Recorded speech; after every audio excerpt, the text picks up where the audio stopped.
तो कर दो, ठीक है। चलिए अब बात करते हैं फैक्टर्स।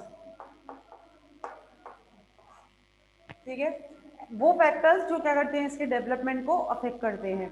कौन कौन से हैं? सबसे पहला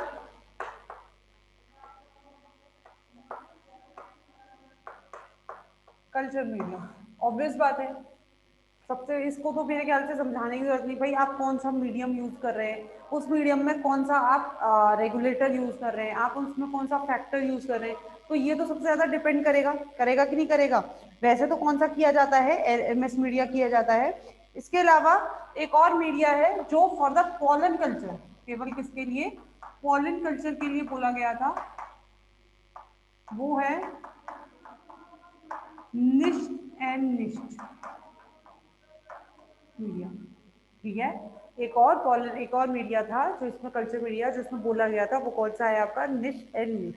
ठीक है, इस मीडिया में इसको भी एंड्रोजेनिक हेप्लॉइड्स की डेवलपमेंट के लिए देखा जाता है, पर मतलब इसको आप डेवलपमेंट इसमें करवा सकते हैं। अब डिपेंड करता है, ऑब्वियस बात है कि आप कल्चर मीडिया कौन सा डिपेंड ले रहे हैं, इस पर आपका बहुत सारा डेवलपमेंट डिपेंड करता है।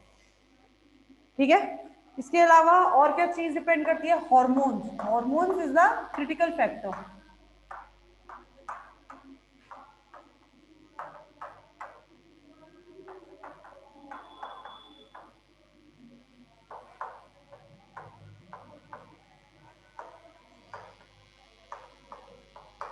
ठीक है, हॉर्मोन्स क्या है? Hormones the critical factor for development. Development के लिए हॉर्मोन्स एक क्रिटिकल फैक्टर है।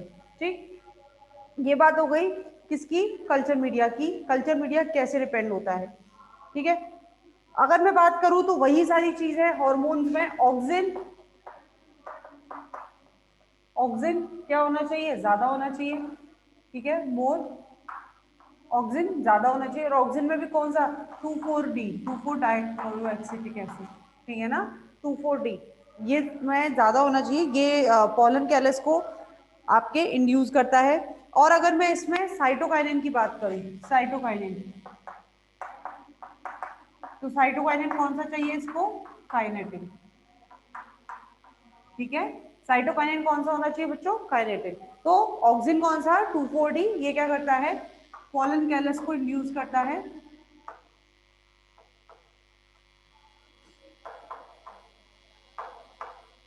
ठीक है, इंड्यूस पॉलन कैलस। और साइटोकाइनिन जिसकी हम बात कर रहे हैं, तो काइनेटिन, ये किस में काम करता है? For the formation of pollen embryo. मैं कहती हूँ कैलस से एम्ब्रियो बनने में, तो पॉलन एम्ब्रियो में। ठीक है, क्लियर?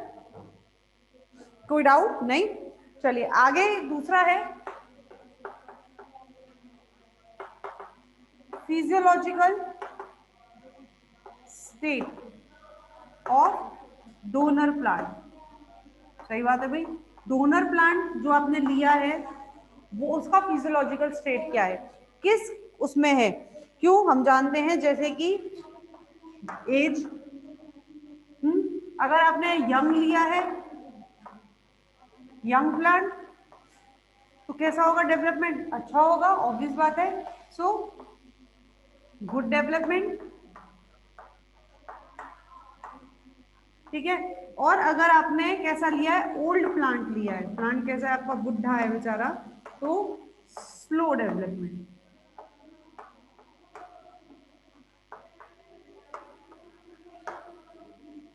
होगा भाई। तो एज डिपेंड करती है। उसके बाद ग्रोथ कंडीशन। ग्रोथ कंडीशन का मतलब है कि एक प्लांट तो आपने ले लिया कैसा? डोरमेंट, तो उसके अंदर डेवलपमेंट कैसा होगा? स्लो। प्लांट अगर क्या है? डोरमेंट है, भाई वो अपने डोरमेंट कंडीशन में है या बहुत जल्दी डोरमेंसी में चला जाता है, तो उसका डेवलपमेंट कैसा होगा? स्लो होगा। और एक प्लांट आपने कैसा लिया है? मेटाबॉलिकली एक्टिव लिया है,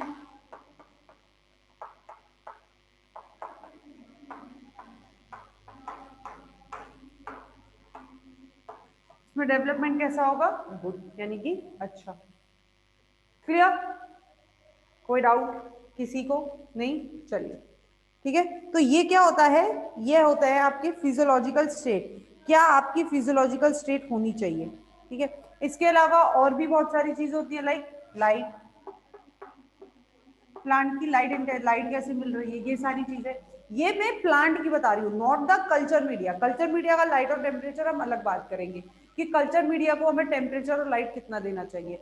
ये मैं किसकी बात कर रही हूँ, ये मैं आपके डोनर प्लांट की बात कर रही हूँ कि डोनर प्लांट जो आपने लिया है वो आपने कहाँ से लिया है, उसकी ग्रोथ कंडीशन क्या है। फिजियोलॉजिकल स्टेट का मतलब है कि जो डोनर प्लांट आपने लिया है वो आपने किस कंडीशन से उठाया। एक डोनर प्लांट है जिसको आपके लाइट नहीं मिल रही है, मरा मरा सा ग्रो कर रहा है, एक है जिसको लाइट अच्छे से मिल रही है तो वो बहुत हेल्दी सा ग्रो कर रहा है। ठीक है, तो डोनर प्लांट्स के फिजियोलॉजिकल स्टेट किसको, आपके कल्चर मीडिया को और आपके कल्चर दोनों को अफेक्ट करते हैं। क्लियर बच्चों। इसके बाद तीसरा है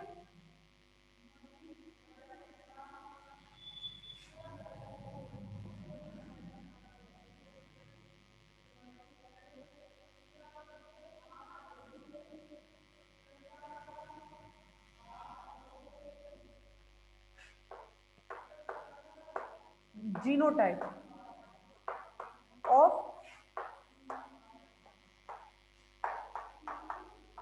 डोनर प्लांट्स।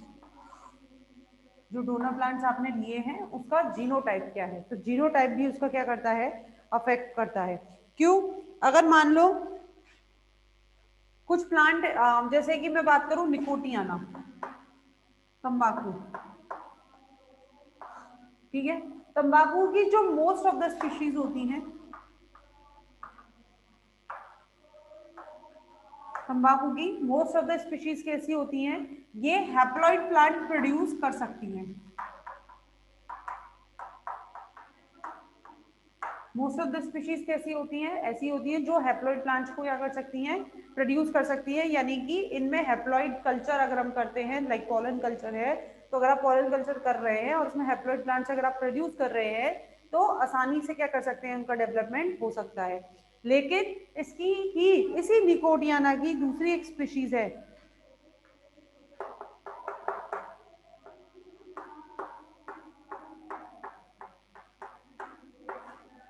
इसी निकोटियाना की एक स्पीशीज ये है निकोटियाना लॉन्ग्सडॉर्फी। इस निकोटियाना की इस स्पीशीज का क्या है, इसके अंदर हैप्लॉइड प्लांट्स प्रोड्यूस नहीं होते हैं, होते हैं या तो बहुत कम क्वांटिटी में होते हैं, ज्यादातर फर्टाइल नहीं होते।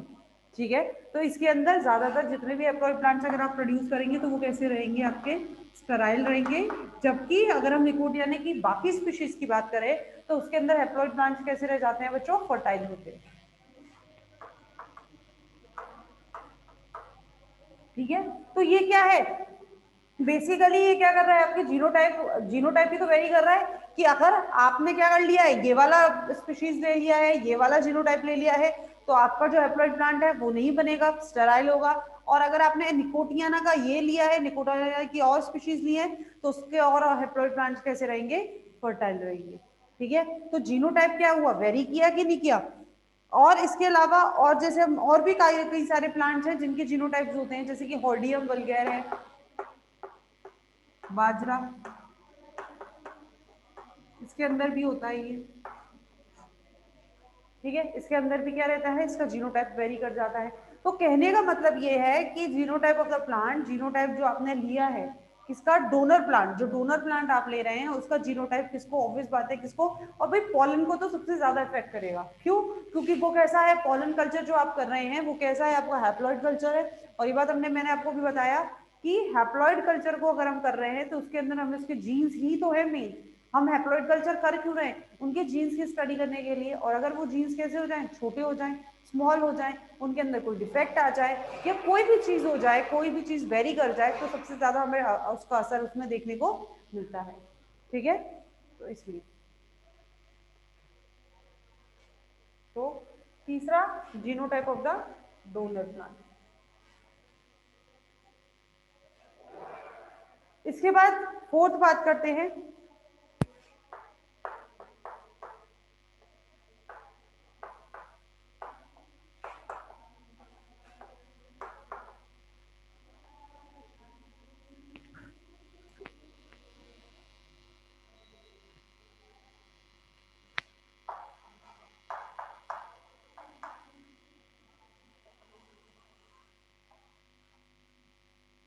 डेवलपमेंटल स्टेज ऑफ पॉलन, जो पॉलन आपने लिया है उसका डेवलपमेंटल स्टेज क्या होगा, ठीक है।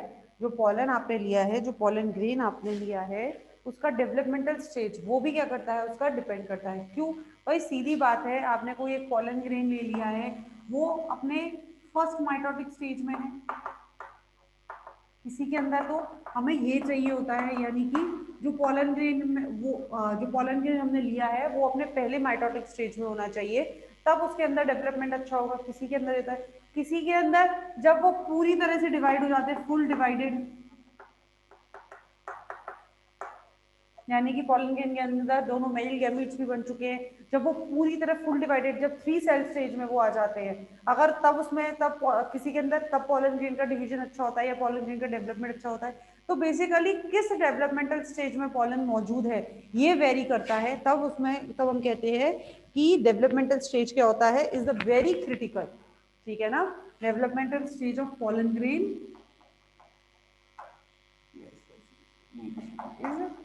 it is of very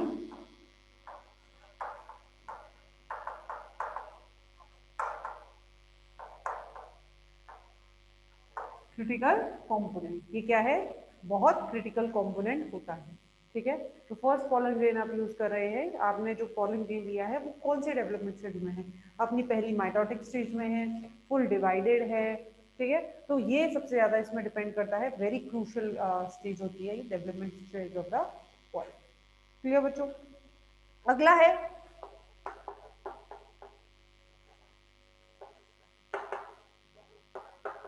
physical factors. Physical factors में क्या आएंगे आपके, लाइट, टेम्परेचर, ह्यूमिडिटी, ये सारे फिजिकल फैक्टर्स, ठीक है। कि आपने जो पॉलन, अभी तक हमने किसकी बात करी थी, जब हमने physiological state of the donor plant बात करी थी, तब जो डोनर प्लांट हम ले रहे थे, जिससे हम पॉलन ले रहे हैं, उसकी कौन सी फिजियोलॉजी, उसकी फिजियोलॉजिकल स्टेट, यानी कि वो किस लाइट टेम्परेचर से आया है, उसकी एज किस क्या है, उसकी ग्रोथ कंडीशंस क्या है, वो सारी चीजें बात करी थी। यहाँ हम फिजिकल फैक्टर्स किसकी बात कर रहे हैं, यहाँ हम बात कर रहे हैं पॉलन को दिए जाने वाले फैक्टर्स, जो हम डेवलपमेंट कर रहे हैं, कल्चर कर रहे हैं, उसको दिए जाने वाले फैक्टर्स, जैसे कि लाइट, टेम्परेचर, ह्यूमिडिटी, ये सारी चीजें, ठीक है। जैसे अगर मैं टेम्परेचर की बात करूं तो ये लगभग रूम टेम्परेचर पर रहते हैं, ठीक है, लगभग रूम टेम्परेचर पर ये रहते हैं। लाइट की बात करूं तो लाइट बहुत क्रूशियल है, किसी को हाई लाइट इंटेंसिटी चाहिए, ठीक है, कोई डार्क में उगता है, जैसे कि लाइकोपर्सिकॉन है, ठीक है। लाइकोपर्सिकॉन एस्कुलेंटम क्या होता है, किसका है ये, भिंडी का, ठीक है। तो ये किसमें, डार्क में, किसमें, डार्क में उगता है। तो ये सारी चीजें होती है, तो लाइट, टेम्परेचर और ह्यूमिडिटी, ये क्या है, ये वो फिजिकल फैक्टर्स हैं जो आपके कल्चर को क्या करेंगे, आपके कल्चर को अफेक्ट करते हैं। तो physical factors of the culture. इसके बाद है एंथर वॉल फैक्टर।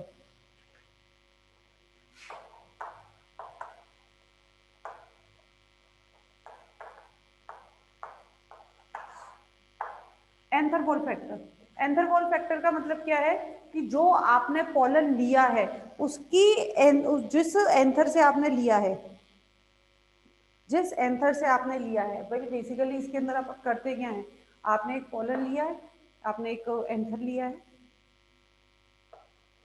इस एंथर को क्या करा है, क्रश किया है। अब ये क्रश हुआ है कि नहीं हुआ है, किस पे डिपेंड करेगा, इसकी वॉल पर डिपेंड करेगा कि नहीं करेगा, करेगा ना, एंथर वॉल पर डिपेंड करेगा। तो बेसिकली जिस प्लांट से, ये भी एक तरह का डोनर प्लांट का ही अफेक्ट है, क्या है ये, डोनर प्लांट का ही तो अफेक्ट है, जो डोनर प्लांट आपने लिया है वो डोनर प्लांट आपका कैसा है। क्लियर बच्चों, चलिए, तो आज का आपका इतना ही है क्लास। अच्छा, एक चीज और लगी नहीं तो इसलिए चलिए कोई बात नहीं। एस ग्रेन्स होता है, जो आपकी मैंने बात करी थी larger smaller grain, pollen dimorphism में बात करी थी, तो जो स्मॉलर ग्रेन्स होते हैं उन्हीं को एस ग्रेन कह दिया, एस मतलब स्मॉलर, तो जो छोटे ग्रेन्स है उन्हीं को एस ग्रेन्स कह दिया है, ठीक है ना। बाकी और कुछ भी नहीं है, ये मुझे इतनी जरूरी लगी नहीं थी इसलिए मैं बीच में खा गई थी इस बात को, पूछ लिया है तो कोई बात नहीं, इसको ही एस ग्रेन्स कहते हैं, स्मॉलर ग्रेन्स को, ठीक है। और किसी को कोई डाउट है? और किसी को कुछ पूछना है भाई? नहीं तो फिर आपकी मंडे लेंगे हम क्लास।